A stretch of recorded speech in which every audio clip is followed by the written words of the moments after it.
ఉంది. ఏపీకి సంబంధించి మనం చూస్తే 90 చోట్ల టీడీపీ అభ్యర్థులు, అలాగే 11 చోట్ల జనసేన అభ్యర్థులు, 3 చోట్ల భారతీయ జనతా పార్టీ అభ్యర్థులు రంగంలో ఉన్నారు. బట్ ఎలక్షన్ కమిషన్ అధికారికంగా ఇస్తున్న వివరాలు ఏంటో అవి కూడా మనకు చాలా ఇంపార్టెంట్. ఎందుకంటే ధృవీకరణ చేయాల్సింది ఎన్నికల సంఘమే కాబట్టి ఎన్నికల ప్రధానాధికారి కార్యాలయంలో ఉన్న మా ప్రతినిధి జయరాజ్ని అడిగి లేటెస్ట్ ట్రెండ్స్ కనుక్కుందాం. జయరాజ్, లేటెస్ట్ ట్రెండ్స్ ఏంటి? క్లియర్ కట్గా ఆంధ్రప్రదేశ్లో కూటమి స్పష్టమైన ఆధిక్యం దిశగా వచ్చేసింది. ఆల్రెడీ మ్యాజిక్ ఫిగర్ కూడా దాటేసింది. అధికారికంగా ఎన్నికల సంఘం ఎలాంటి వివరాలను ఎగ్జిబిట్ చేస్తోంది? పూర్తి వివరాలు అందించండి జయరాజ్.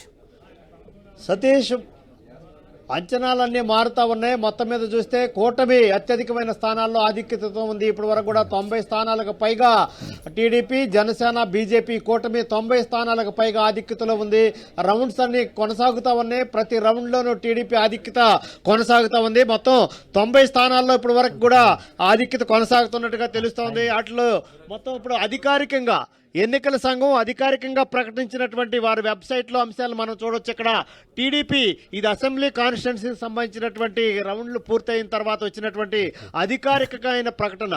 టీడీపీ 50 స్థానాల్లో ఆధిక్యతలో ఉన్నట్టు అధికారికంగా ఎన్నికల సంఘం ప్రకటించింది. అదేవిధంగా వైసీపీ 15 స్థానాల్లో ఆధిక్యతలో ఉన్నట్టుగా ఇప్పుడే ప్రకటించినటువంటి పరిస్థితి. ఇక్కడ జనసేన వస్తే 9 స్థానాల్లో ఆధిక్యత కొనసాగుతూ ఉంది.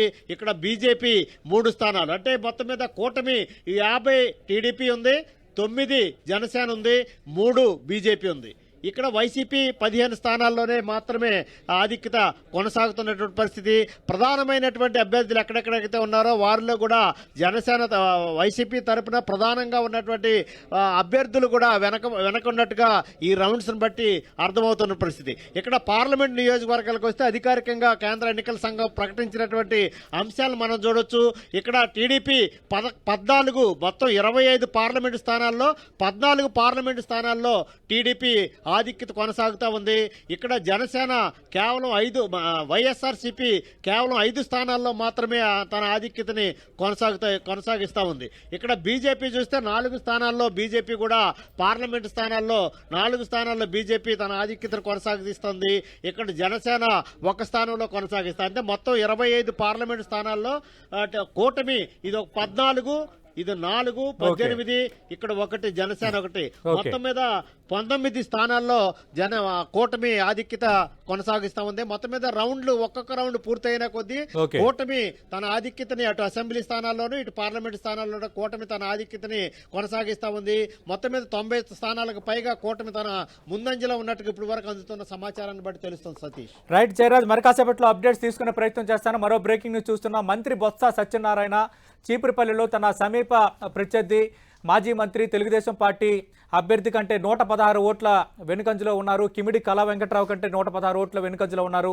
దాదాపు మనకు అందుతున్న లేటెస్ట్ రిపోర్ట్స్ ప్రకారం 24 మంది మంత్రుల్లో దాదాపు 19 మంది మంత్రులు వెనుకంజలో ఉండడం ఇక్కడ సిగ్నిఫికెంట్ అంశంగా మనం చూడాలి. దాదాపు 4-5 రౌండ్లు 4 రౌండ్లకు కొన్ని చోట్ల కంప్లీట్ అయ్యాయి, కొన్ని చోట్ల 3 రౌండ్లు కంప్లీట్ అయ్యాయి. కూటమి అయితే ఇప్పటివరకు ఉన్న లీడ్స్ పరంగా మనం చూస్తే మ్యాజిక్ ఫిగర్ను దాటింది. ఇండివిజువల్గానే తెలుగుదేశం పార్టీ 91 స్థానాల్లో లీడ్లో ఉంది. మ్యాజిక్ ఫిగర్ కంటే 3 స్థానాలు అధికంగా లీడ్లో ఉంది. జనసేన కూడా 11 స్థానాల్లో, అంటే 21 స్థానాల్లో పోటీ చేసిన జనసేన 11 స్థానాల్లో లీడ్లో ఉంది. 10 స్థానాల్లో పోటీ చేసిన భారతీయ జనతా పార్టీ 2 స్థానాల్లో లీడ్లో ఉంది. లోక్సభ స్థానాల పరంగా చూస్తే ఆంధ్రప్రదేశ్లో ఎన్డీఏ కూటమి అంటే టీడీపీ, జనసేన, బీజేపీ అభ్యర్థులు ఎక్కడెక్కడ పోటీ చేశారో ఎన్డీఏ కూటమి అభ్యర్థులు దాదాపు 16 చోట్ల లీడ్లో ఉన్నారు. అందుతున్న లేటెస్ట్ ట్రెండ్స్ ప్రకారం జనసేన పోటీ చేసిన కాకినాడ, మచిలీపట్నం ఈ 2 లోక్సభ స్థానాలు జనసేన అభ్యర్థులు లీడ్లో ఉన్నారు. అలాగే భారతీయ జనతా పార్టీ పరంగా మనం చూసుకుంటే భారతీయ జనతా పార్టీ పోటీ చేసిన స్థానాల్లో అనకాపల్లి, రాజమండ్రి, నరసాపురం ఈ 3 స్థానాల్లో కొంత సిగ్నిఫికెంట్ లీడ్లో లోక్సభ అభ్యర్థులు ఉన్నారు. కానీ తిరుపతిలో అలాగే రాజంపేటలో కొంత నెక్ టు నెక్ నడుస్తున్న వాతావరణం అయితే అక్కడ కనిపిస్తోంది. మరి ఏం జరగబోతుందన్నది ఆసక్తి రేపుతోంది. నేషనల్ ట్రెండ్స్ కూడా మనం చూస్తే అలాగే అనిపిస్తోంది. పూడి తిరుపతిరావు గారు, ఇంకా 1 గంట తర్వాత మాట్లాడుకుందాము అని వైఎస్ఆర్ కాంగ్రెస్ పార్టీ నేతలు అంటున్నారు. మీరేం చెప్తారు వాళ్ళ ప్రకటనపై? సార్